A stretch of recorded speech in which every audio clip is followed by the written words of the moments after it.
नमस्कार दोस्तों। हम रतिया वासी हैं और बात करेंगे रतिया की। रतिया शहर और रतिया क्षेत्र की बात करेंगे। तो इसमें एक बात सामने उभर कर आती है कि रतिया में सबसे चर्चित चेहरा कौन सा है? रतिया में सबसे फेमस चेहरा कौन सा है? तो रतिया में एक अलग से पहचान बनाने वाले एक व्यक्ति जिनके साथ में आज हजारों लोगों का उन्होंने इंटरव्यू लिया, हजारों लोगों की उन्होंने बाइट ली, फेमस से फेमस हस्तियों का उन्होंने इंटरव्यू किया। सबसे फेमस हस्तियों की बात की जाए तो अगर मैं रतिया क्षेत्र की बात करूं तो सबसे चर्चित नाम आता है श्री धर्मेंद्र गोस्वामी जी। आज स्टूडियो में हमारे साथ मौजूद हैं। यूं कह सकते हैं कि मैं उनके स्टूडियो में मौजूद हूं। श्री धर्मेंद्र गोस्वामी जी।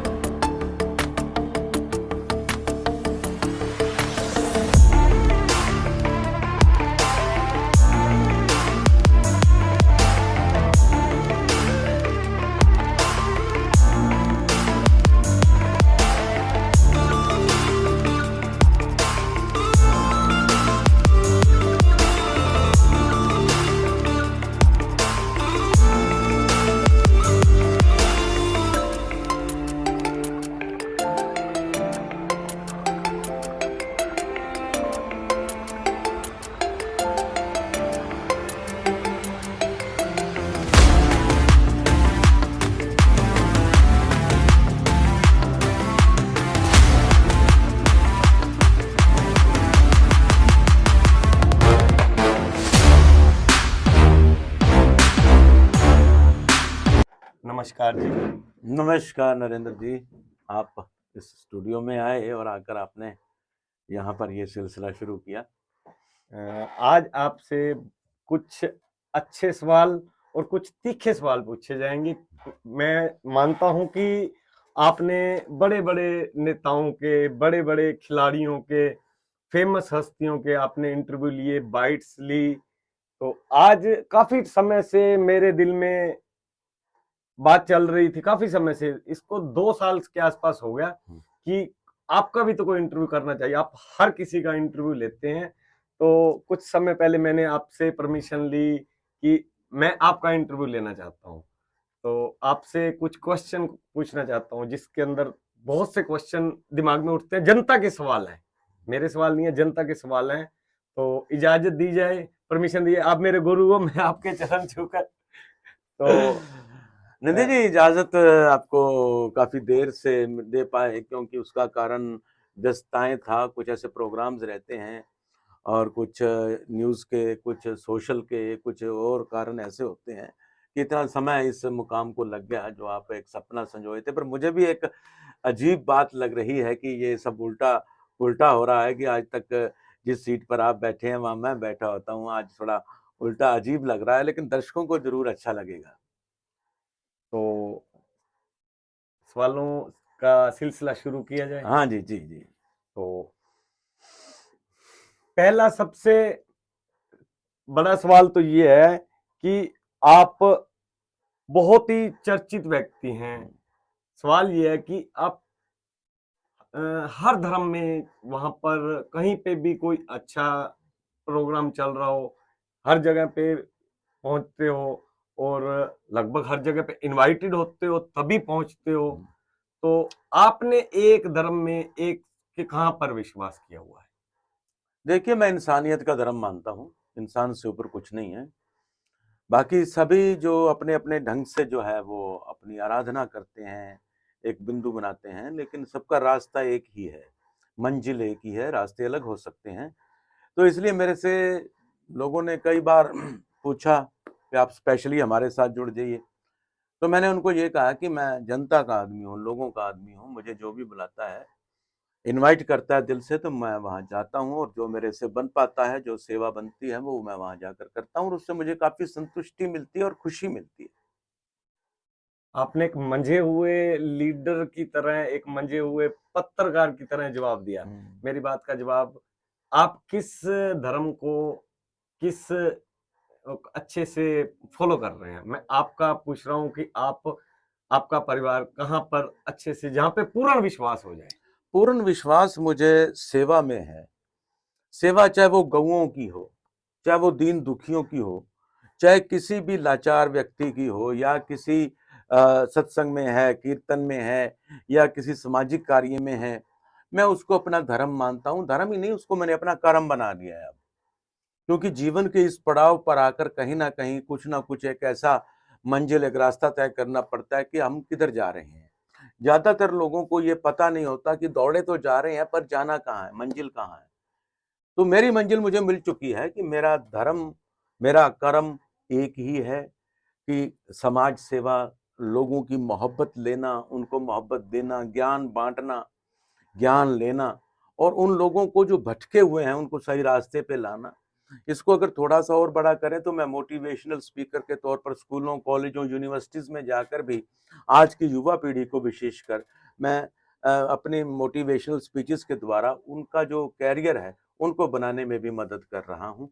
मैं सेवा को सबसे बड़ा धर्म मानता हूँ, क्योंकि मेरा ये शुरू से ही एक विश्वास रहा है कि मत जियो सिर्फ़ अपनी खुशी के लिए, मत जियो सिर्फ अपनी खुशी के लिए, कोई मकसद चुनो ज़िंदगी के लिए, पहुँच सको अगर दीन दुखियों के आँसू तुम, तो कुछ नहीं चाहिए खुदा की बंदगी के लिए, खुदा की बंदगी के लिए। बहुत बहुत अच्छा जवाब हुँ, दिया आपने हुँ, कि मंजिल एक है, हुँ, परमात्मा एक है। इसमें कोई दो राय नहीं है कि मंजिल वाक़ई एक है, रास्ते अलग-अलग हो सकते हुँ, हैं, मंजिल हमेशा ही एक होती है। बहुत ही अच्छे तरीके से आपने इस बात का जवाब दिया और अगले सवाल की तरफ चलते हैं। मेरा अगला सवाल ये है कि आप सभी या रतिया में जितने भी संस्थाएं हैं, क्लब बने हुए हैं, संस्थाएं बने हुए हैं, लगभग सभी के सदस्य हो, हुँ, सभी के सदस्य हो, हुँ, और हर प्रोग्राम में हर जगह पे आपको ओहदा भी मिला हुआ है। कहीं पे प्रेसिडेंट, वाइस प्रेसिडेंट, कहीं पे कैशियर, कहीं पे सेक्रेटरी, कहीं पे ज्वाइंट सेक्रेटरी, मेंबर तो आप हो ही हो, हुँ। हर जगह पे आपको ओहदा मिला है। रतिया में ऐसी कौन सी संस्था है कि जो सबसे बढ़िया काम कर रही हो? अब आपको एक संस्था का नाम लेना पड़ेगा। आप धर्म संकट में मत डालिए, कोई भी संस्था है वो अपनी तरफ से सुप्रीम करती है। हो सकता है कि कइयों के पास धन का अभाव हो, कइयों के पास सदस्यों का अभाव हो, लेकिन सब अपना बेटर रिज़ल्ट दे रही हैं यहाँ की संस्थाएँ। अगर मैं पीछे 10 साल पीछे चला जाऊँ, तो उसके मुकाबले में रतिया 100 साल आगे बढ़ गया है, संस्थाओं के मामले में। और इसी कारण वो लोगों ने मुझे जोड़ा, मुझे इनवाइट किया कि आप हमारे चाहे विशेष आमंत्रित सदस्य बनिए, चाहे किसी भी रूप में, चाहे किसी ओहदे पे आइए। तो फिर मुझे अच्छा लगा कि जहाँ कोई कमी होती है, धन है तो धन एकत्रित करने में, लोगों को इकट्ठा करने में, कोई सामान इकट्ठा करना है, तो मैं अपने लेवल पर उनकी मदद करने का प्रयास करता हूँ। मैंने इस प्रोग्राम स्टार्ट करते ही बेझिझक होकर हुँ, श्री धर्मेंद्र गोस्वामी जी यानी कि आपका नाम ले दिया। हुँ। आप किसी एक संस्था का नाम बेझिझक होके, जो अच्छा काम कर रही है वो आगे प्रेरणा मिलेगी, आप एक संस्था का नाम लीजिए। रतिया की जितनी भी गौशालाएँ हैं, ठीक है। मैं उनकी कार्यप्रणाली से ज़्यादा खुश हूँ। क्योंकि वहाँ पर जिस प्रकार से निस्वार्थ बिना किसी उसके लालच के, लोभ के जो सेवा की जाती है, बेज़ुबान जो हमारे पशु हैं या गोवंश हैं, तो वो वास्तव में अगर आप 2 घंटे वहाँ बिताइए, तो आपकी आँखों में आँसू निकल जाएँगे। और मैं भी अक्सर वहाँ पर जाता हूँ और देखता हूँ कि ये गो सेवा को लेकर जो संस्थाएँ काम कर रही अगर हैं। गौ सेवा की बात की जाए तो गौ सेवा रतिया में 5 हैं। हुँ। पाँचों में से कौन-सी? नहीं, कुछ पुरानी हैं, कुछ नई हैं, जो नई हैं वो आगे बढ़ने का प्रयास कर रही हैं, जो पुरानी हैं वो एस्टेब्लिश हो चुकी हैं। अब आप ये अगर पूछिए। अगर मैं आपकी बात को काट रहा हूँ। अगर मेरा सवाल होता कि कौन-सी संस्था काम अच्छा नहीं कर रही, फिर तो हुँ, मेरा सवाल तो हो जाता थोड़ा गलत। हुँ। तो एक मैं फ्रैंकली होके आपसे पूछ रहा हूँ कि सबसे अच्छा काम कौन-सी संस्था कर रही है? नहीं, अगर मैं जैसे मैंने गौ सेवा की बात की तो निश्चित रूप से हरियाणा की दूसरे नंबर की गौशाला श्री कृष्ण श्री कृष्ण गौशाला है, गौशाला। और वहाँ पर लगभग 3,500 से ज़्यादा गौएँ हैं, और उनकी संभाल, देखभाल, हरा चारा, खाना-पीना, उनकी मेडिकल एड वगैरह का काम करना बहुत मुश्किल है, असंभव है। और विदेशों से मुझे जो दोस्त मिलते हैं या मुझे मेरे पास आते हैं, वो कहते हैं कि वहाँ पर गऊ को मिलने के लिए 22,000 रुपए घंटे के लिए लिए जाते हैं, जिसे काऊ कैडलिंग कहते हैं। हाँ जी। और यहाँ पर हम फ्री में 2-4 घंटे जाकर गऊओं की सेवा कर सकते हैं, मिल सकते हैं। तो ये एक बड़ी देन है कि without any fees you can mate cow, और गऊ को माता कहा गया है। तो इस कारण से ये एक बहुत बड़ा उपकार का कार्य है। तो इसमें मैं उनको साधुवाद देता हूँ, जो भी लोग वो सेवा के कार्य में लगे। आपने बहुत ही अच्छे तरीके से नाम लिया, बहुत अच्छी बात है। सारी संस्थाएं अच्छा काम कर रही हैं। आपकी फेमस होने का राज क्या है? फेमस होने का राज मजाक का विषय नहीं है, बहुत सीरियस मैटर में मैं आपसे पूछ रहा हूँ। आप सबसे फेमस है, वाकई हो, इसमें कोई मैं वो नहीं कर रहा, ये सच्चाई है कि आप रतिया के सबसे फेमस व्यक्ति हो। ये मेरे परमात्मा का रहमो कर्म है, मेरा कुछ नहीं है, जो कुछ है सब तेरा।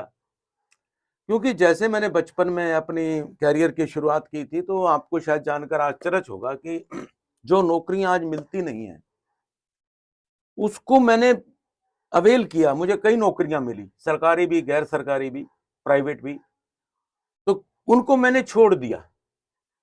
कुछ पाने के लिए कुछ खोना पड़ता है। तो ये चीज पाने के लिए मैंने बहुत कुछ खोया। बड़े से बड़े ओहदे थे मेरे पास, अगर मैं चाहता तो एक बड़ा अफसर बन के अच्छा जीवन बसर करता। छोटा सा मूल मंत्र दे दीजिए, मुझे ही दे दीजिए, कल को मैं भी फेमस हो जाऊं। फेमस यही है कि लोगों के बात सोचिए। अगर आप सिर्फ और सिर्फ अपने बारे में सोचते रहेंगे तो फेमस नहीं हो सकते। जब आप दूसरों के बारे में सोचना शुरू कर देंगे, चाहे वो बेजुबान जानवर हैं, चाहे इंसान हैं, चाहे गरीब लोग हैं, लाचार लोग हैं, दबे कुचले लोग हैं, उनकी आवाज को आप बुलंद कीजिए। निझझक होकर आप अधिकारियों से, नेताओं से उनके बारे में जिक्र कीजिए, तो ऑटोमेटिकली आपके सपनों को पंख लग जाएंगे, आप उड़ने लग जाएंगे हवा में। चलिए जी, अब बढ़ते हैं थोड़े तीखे सवाल की तरफ। तीखा सवाल ये है कि रतिया में कोई भी बड़ा प्रोग्राम होता है, अच्छा प्रोग्राम होता है, अच्छा प्रोग्राम होता है, जैसे मैं पहले कहा, इनवाइट तो आप होते हो, एक तरह से आप सारे उस प्रोग्राम को हाईजैक कर लेते हो। ये मेरा सवाल थोड़ा तीखा है, इसका जवाब आप किस प्रकार दोगे? वो जो अच्छा प्रोग्राम होता है ना, तो लोगों को ऐसे लगता है कि ये धर्मेंद्र गोस्वामी जी ही करवा रहे हैं, लेकिन वो सारी संस्था मिलके करवा रही होती है। अब इस बात का जवाब नहीं, आपका बात पूर्णतः मैं सहमत नहीं हूं, लेकिन उसमें ना एक ओरा होता है, एक आभा मंडल होता है, किसी भी व्यक्ति का होता है, वो बनाए से बनता है या कुदरत दे देती है कि जब भी आप किसी प्रोग्राम में जाते हैं उसको आप किस प्रकार से हैंडल करते हैं। मैं बड़े बेझिझक कहना चाहूंगा कि कई जगह मैं प्रोफेशनल होता हूं, उसकी मुझे अच्छी खासी फीस मिलती है, कईयों में मैं पल्ले से दे के भी प्रोग्राम करता हूं स्टेज पर, लेकिन वहां चाहे पेड हो चाहे अनपेड हो, मैं अपनी दिल से, आत्मा से उस प्रोग्राम में इन्वॉल्व हो जाता हूं। मैं ये नहीं सोचता कि ये कौन सी संस्था करवा रही है, क्या है इसमें, मुझे क्या मिल रहा है या क्या नहीं लग रहा है, या पल्ले से क्या लग रहा है। मैं दिल से, आत्मा से उसमें जुड़ता हूं। जहां तक हाईजैक की आपने बात कही, जो बाकी, मैं किसी की बुराई नहीं कर रहा, वक्ता होते हैं वो गले से बोलते हैं, कुछ छाती से बोलते हैं, आवाज जो निकलती है, लेकिन जब मैं किसी प्रोग्राम में पूरी तरह से लय में होता हूं तो मेरी वो आवाज आत्मा से निकल रही होती है, और आत्मा की आवाज परमात्मा की आवाज होती है। और इसी कारण आप उसको हाईजैक कहिए या उसको आप कोई और संज्ञा दें, ये आपके शब्दों पर डिपेंड करता है। वो हिंदी में गाना है, प्यार किया नहीं जाता हो जाता है। आप ये हाईजैक करने की कोशिश नहीं करते, अपने आप आपके पास ऑटोमेटिकली होती है, ऑटोमेटिकली होती है ये। सर आप किसी भी फील्ड में चली जाइए, फिल्मों में चली जाइए, एक स्टार अगर कोई उसमें कलाकार आ जाता है तो जो को स्टार होते हैं, अगर वो बढ़िया भी एक्टिंग कर रहे होते हैं तो वो कहीं ना कहीं दब जाती है। क्रिकेट में लगा लीजिए आप, अच्छा बैट्समैन अगर विराट कोहली खेल रहा है तो उसके साथ एक नया बैट्समैन आ जाए, भले ही अच्छा खेल रहा हो, लेकिन लोगों की नजरें विराट पर रहती हैं। समझ आ गई मुझे। तो यही बात कहीं ना कहीं यहाँ भी रहती है कि, लेकिन मैं भविष्य में ये कोशिश करूंगा, हालांकि मैं सभी सदस्यों को पूरी तरह उनको हाईलाइट करता हूं कि ये संस्था काम कर रही है, इसका प्रोग्राम है, मैं तो एक सेतु हूं। एक बहुत ही तीखा सवाल, शायद आपको पसंद ना आए, क्योंकि मैंने आपको पहले ही बोला था कि सवाल जो भी होंगे मैं आपको बताऊंगा नहीं कि क्या सवाल है। एक बहुत तीखा सवाल है कि इसमें मैं भी गवाह हूँ, बुरा मत मान जाना मेरी बात का, मैं भी गवाह हूँ। आप किसी भी प्रोग्राम में जब जाते हो ना, तो माइक पे समय थोड़ा सा ज्यादा लग जाता है, जिसमें कुछ लोग विरोध भी हो जाता है। आज आपके सामने पहले शायद किसी ने ऐसी बात नहीं की होगी, लेकिन मैं आपको ये बात कह रहा हूँ, कभी कभी थोड़ा सा जरूरत से ज्यादा समय ले लिया जाता है। कि बहुत प्रोग्राम रामलीला से लेके, यानी कि यूं समझ लो 91 से लेके आज तक मैं आपके ही प्रोग्राम देख रहा हूँ। जब से संभला हूँ आपके प्रोग्राम में, बहुत से प्रोग्राम देखे। माइक पे समय ज्यादा लेते हो, इसका मुझे उसका कारण ये है कि मेरा उद्देश्य कोई अपने आप को हाईलाइट नहीं करना होता, क्योंकि जो मेरी अपब्रिंगिंग हुई है, जो मेरे संस्कार थे, उसमें केवल ये नहीं लिखा गया किसी पुस्तक में मैंने पढ़ के इसको तैयार किया हो, कि मैं सबसे पहले माहौल तैयार करता हूँ, लोगों को उस तरफ जोड़ता हूँ। जब प्रोग्राम में लोग बैठे होते हैं, किसी का ध्यान किधर किसी का किधर होता है, लेकिन मैं चाहता हूँ उनका ध्यान सीधे प्रोग्राम की तरफ हो। उसके लिए मैं कई चुटकुलों का भी सहारा लेता हूँ, कई शेर भी करता हूँ, बोलता हूँ, कोई लोकोक्तियां भी बोलता हूँ। तो ऐसे में फिर मुद्दे पे आता हूँ और फिर उसकी तो एंडिंग। लोगों का सवाल ये सही है, यानी कि टाइमिंग ज्यादा लेते हो। हाँ, हो सकता है कहीं ऐसी बात हो सकती है, बट भविष्य में इस बात का हम ध्यान रखेंगे कि अगर टाइम उनको लगता है कि ज्यादा हो गया। मैं ना तो पत्रकार हूँ, ना मैं बात को घुमा फिरा के नहीं कहता, बिल्कुल सामने से ही बात को कह रहा हूँ कि वाकई हुआ है ऐसा, एक दो बार ऐसा हुआ है। इस चर्चा पे आपने बहुत अच्छे से विस्तार से बताया कि आप खुद के लिए नहीं करते, विषय कुछ लंबा हो जाता है। विषय को टेस्टी बनाने के लिए, एक सब्जी है, आप दाल ले लीजिए, उसको पानी में डालिए और उबलने दीजिए, 10 मिनट में चाहे खा लीजिए। एक दाल वही है, उसको आप बढ़िया तरीके से उसको फ्राई कीजिए, उसमें लहसुन प्याज का अदरक का तड़का लगाइए, उसमें देसी घी डालिए, दाल वही होगी। और एक तो बहुत लोग चटकारे लेकर खाएंगे और दूसरी दाल से एक रोटी खा के छोड़ देंगे। तो मैं वो फ्राई दाल करना चाहता हूँ, इस कारण हो सकता है समय लग जाता हो, लेकिन उस जो समय मैं लेता हूँ उसके बदले में देता अब बहुत कुछ देखिए है। आप यहाँ पे भी समय ले रहे हो ना सर, वही बात मैं कह रहा हूँ ना, या समझ आने के लिए आपको भी, जनता को भी, जब तक मेरी बात क्लियर नहीं होगी। ऐसा ऐसा अब कहते हैं हाथ कंगन को आरसी क्या, पता है क्या होता है, कई बार सामने वाला थोड़ा सा बोर भी हो जाता है। आप कई बार देखो, मैं आपसे छोटा हूँ, आपका चेला भी हूँ, मैं आपको कुछ सिखा नहीं सकता, लेकिन ये सवाल तो आपको यानी कि कड़वा सवाल है, थोड़ा आपको अजीब भी लगा होगा। तो इसमें आपने बड़ी ही सिस्टम से जवाब दिया कि खुद के लिए नहीं, विषय को करने के लिए। बहुत से ऐसे प्रोग्राम हुए, मेरे से पहले वक्ता आए, उन्होंने दान की अपील की, लेकिन वो दान एकत्रित नहीं हो पाया जितना होना चाहिए था। जब मैंने उसी विषय को गहराई में जाकर समझाया लोगों के, दान के अंबार लगे। यहां तक कि मेरे जीवन में एक ऐसा भी अवसर आया कि वो पहले महिलाएं कुछ प्रेरित नहीं हो रही थी, और मैं कोई अपनी बड़ाई नहीं कर रहा, मैं इस समय की बात कर रहा हूं। मेरे 10 मिनट लगाने से एक महिला ने अपने सोने की चैन दान में दे दी, उसके पास खुले पैसे नहीं थे। ये समय का कमाल था, उसको विषय समझ आ गया। अगर आप फटाफट फटाफट दाड़ फाड़ करते जाओ, आगे दौड़ पीछे चौड़ करते जाओ, उसका कोई लाभ नहीं। तभी आप कुछ एक्स्ट्रा समय ले लेते हो। हाँ, उसमें कोई बुराई भी नहीं है, क्योंकि ये जो हम समय लेते हैं। एक प्रोग्राम शुरू हुआ था, एक सवाल और है, एक प्रोग्राम शुरू हुआ था नशा मुक्ति के अंदर। नशा मुक्ति के लिए आपकी टीम ने, आपने बहुत बढ़िया प्रयास किया था, तो उसका आजकल कोई अता पता नहीं है, कहाँ गया वो? नहीं, अता पता नहीं है, ये गलत बात कह रहे हैं आप। पहले जिस जोर शोर से आपने एसपी साहब, एसडीएम साहब, डीसी, एडीसी, कमिश्नर सबको साथ लेके चले थे, तो वो अखबारों की सुर्खियों में था, लोगों की नजरों में भी था, लेकिन आज उसका मैं तो यही कहूंगा अता पता नहीं है। हो सकता है मेरा क्वेश्चन गलत हो, लेकिन नहीं, अता पते का मैं आपको बताना चाहूंगा कि ये जो प्रयास संस्था है जिससे मैं जुड़ा हूँ, जिला फतेहाबाद का, मुझे 1999 में संयोजक बनाया गया था। 24 साल हो गए हैं। जो भी एसपी साहब होते हैं उसके पदेन अध्यक्ष होते हैं। तो बीच में एक ऐसा दौर आया कि जब हमारे राष्ट्रीय अध्यक्ष Shrikant ji Jadhav IPS, narcotic control board के वो चेयरमैन रहे, तो बीच में उनके कुछ तबादले होते रहे, वहां दिशा निर्देश हमें मिलते रहे हैं और उसी अनुसार हम कार्य करते रहे हैं। मेरा निजी उसमें कुछ नहीं होता, हरियाणा पुलिस का और श्रीकांत यादव जी का बहुत बड़ा योगदान होता था। और अभी पिछले ही दिनों उनका वहां से ट्रांसफर हिसार में हो गया है एज एडीजीपी। तो अभी वो कार्यभार संभाल रहे हैं, और जैसे ही वो पूरी तरह से फ्लो में आएंगे तो हमें भी वो साथ बहाएंगे उस फ्लो में, बहाव में, और उस जो अभियान है उसको तेजी से चलाया जाएगा। और मैं सिर्फ इसलिए नहीं करता इस अभियान को कि ये कोई सरकारी एजेंडा है या कोई और है, क्योंकि मेरी दिल और आत्मा की आवाज है कि मैं गुरुओं पे बड़ा विश्वास करता हूँ, 10 गुरुओं को, गुरुओं की वाणी को। तो उसमें लिखा है कि भंग मद पोस्त नशा, उतर जाए प्रभात, नाम खुमारी नान का, चढ़ी रहे दिन रात, चढ़ी रहे दिन रात। मेरा मिशन ये है। ठीक है, तो अब अगला प्रोग्राम नशे प्रयास की तरफ से नशा मुक्ति कब होने जा रहा है? उसके लिए हम एक टीम का गठित कर रहे हैं। बहुत अच्छा क्वेश्चन किया ये आपने। कुदरतन मैं ये बात कहने वाला था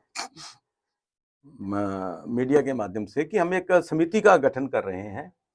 पहले हमारी जिला फतेहाबाद की एक टीम बनी हुई है, अब रतिया की अलग से बन रही है, जिसमें प्रयास संस्था की वो शाखा रतिया की होगी और उसमें कोई भी सदस्य अगर उसका मेंबर बनना चाहता है तो वो से संपर्क करे, हम उसको बनाएंगे। उसकी बकायदा बॉडी बनेगी, वो रजिस्टर्ड ऑलरेडी है और उसके टीम बनने के बाद 20-50 लोग जुड़ जाएंगे तो हम जल्दी ही ये मानिए कि अप्रैल के महीने में एक अच्छा प्रोग्राम हम यहाँ रतिया में करेंगे।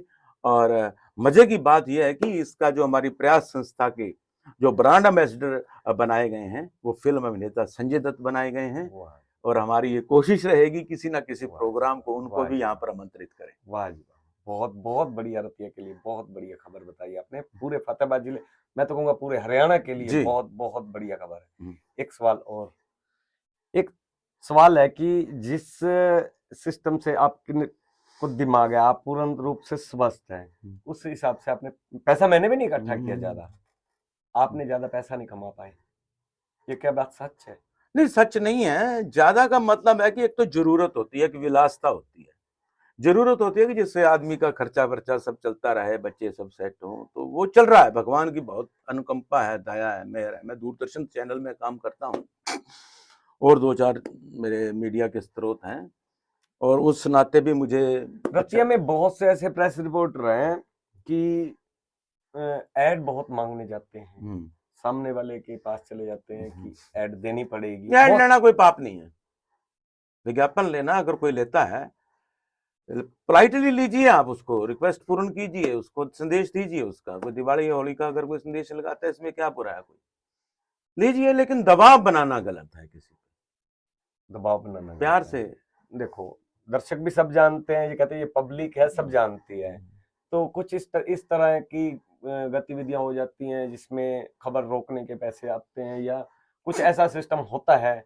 तो नहीं, ऐसे तो जनता को जागरूक होना चढ़ेगा। प्रेस काउंसलिंग ब्यूरो है हमारा दिल्ली में, उसमें शिकायत की जा सकती है और बहुत से जगह हैं जहां पर ऐसी कोई घटना होती है तो उनकी सूचना दी जा सकती है। आपने राजनीति में कदम क्यों नहीं रखा? मैं नहीं रखना चाहता राजनीति में कदम, मुझे बहुत ऑफर मिले, आपको जानकर आश्चर्य होगा।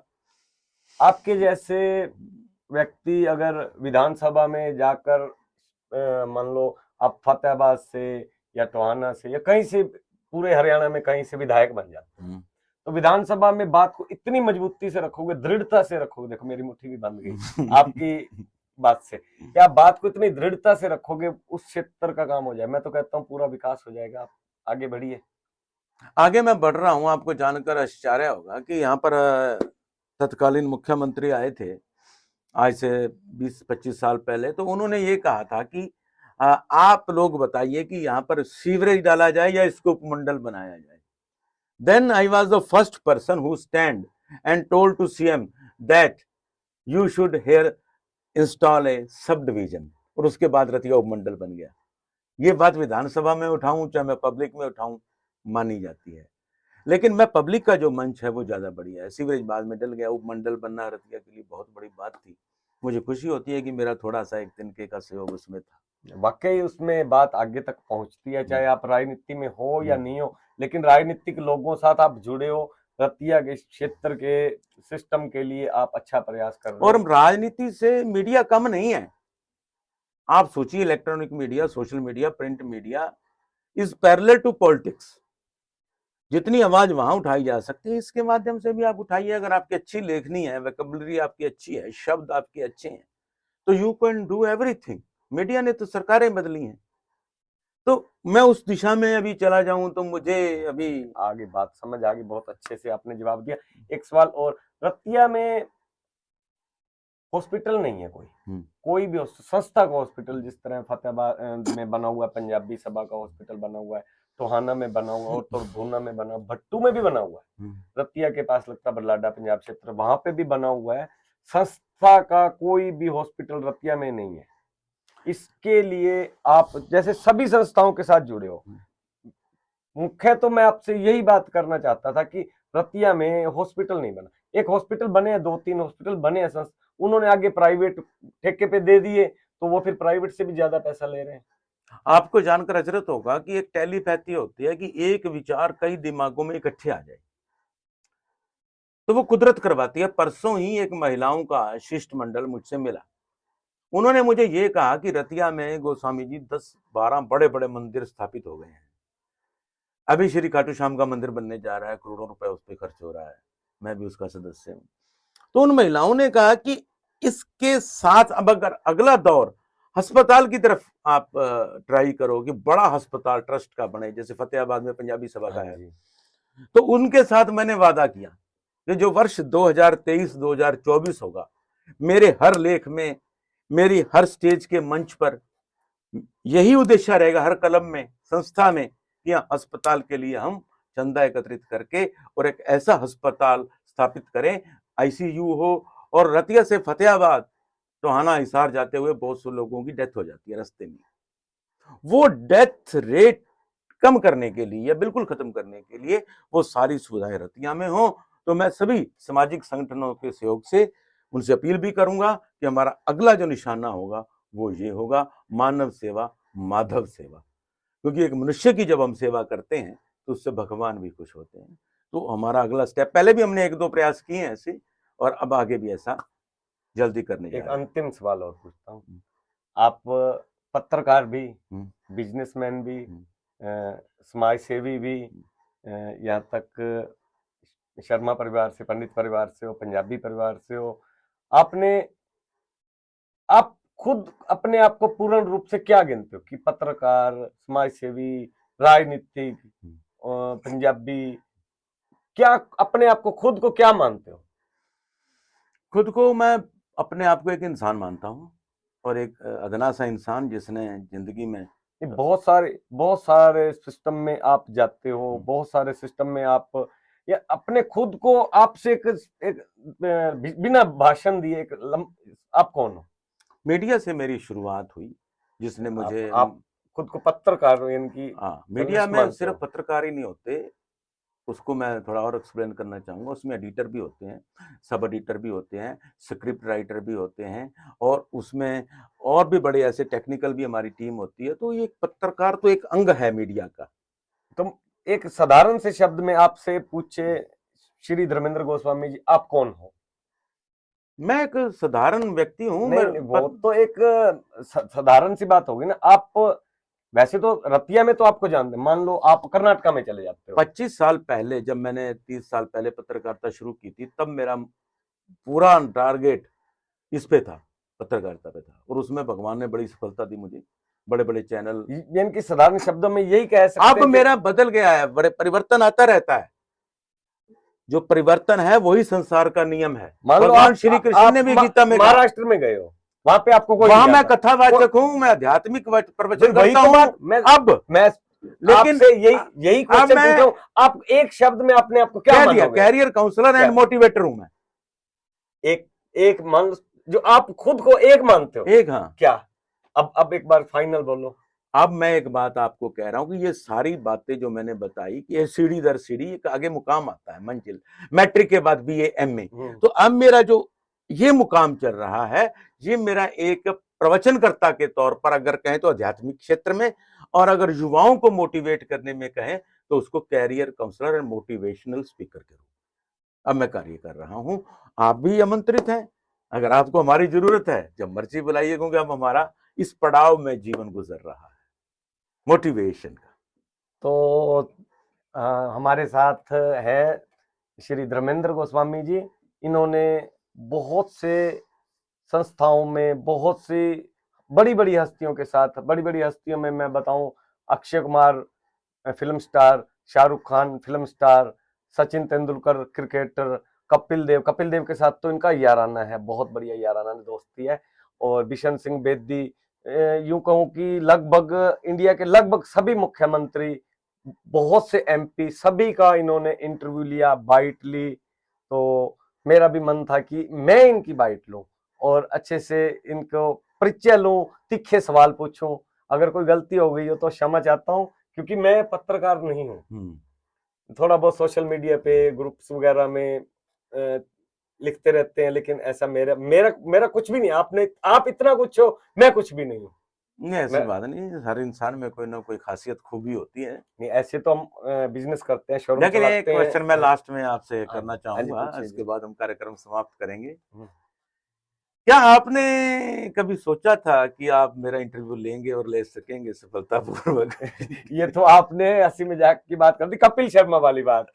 तो आप मेरे गुरुजी हो। मेरे मन में बहुत था, बहुत काफी 2 साल से था कि आपका इंटरव्यू लिया जाए, बहुत तीखे तीखे सवाल पूछे जाएं। आज थोड़ा समय का अभाव था, नहीं तो आपके बेटे को, आपके भाई को बुला के ना एक अदालत सी बना के इल्जामात का सिलसिला, जिस तरह रजत शर्मा जी करते हैं, इस तरह करने वो का नेक्स्ट टाइम हम कर लेंगे। हाँ। वैसे इल्जाम तो आज भी आपने खूब लगाए हैं, कमी नहीं छोड़ी। लेकिन जज जनता है, ये फैसला करेगी कमेंट्स के द्वारा। हमारी वीडियो को शेयर करके, आपसे भी मैं जनता से भी तो कह चुका हूँ, आपसे भी कह चुका हूँ, कोई तीखा सवाल या कुछ ऐसे मेरे मन में कुछ आया तो मैं माफी चाहता हूँ। नहीं, ऐसी कोई बात नहीं है, आप इसी प्रकार आए। और आप जनता में से भी अगर किसी के पास कोई प्रश्न है या कोई जानकारी चाहते हैं, तो आप हमारे चैनल पर या मेरे से सीधे मिलकर, या जो हमारे फोन नंबर नीचे चल रहे हैं उसके माध्यम से हमारे से संपर्क कर सकते हैं। अब अगर हमारे एंकर विजय साहब चाहेंगे तो हम इजाजत लें दर्शकों से। ठीक है जी, धन्यवाद। जय हिंद। जय हिंद।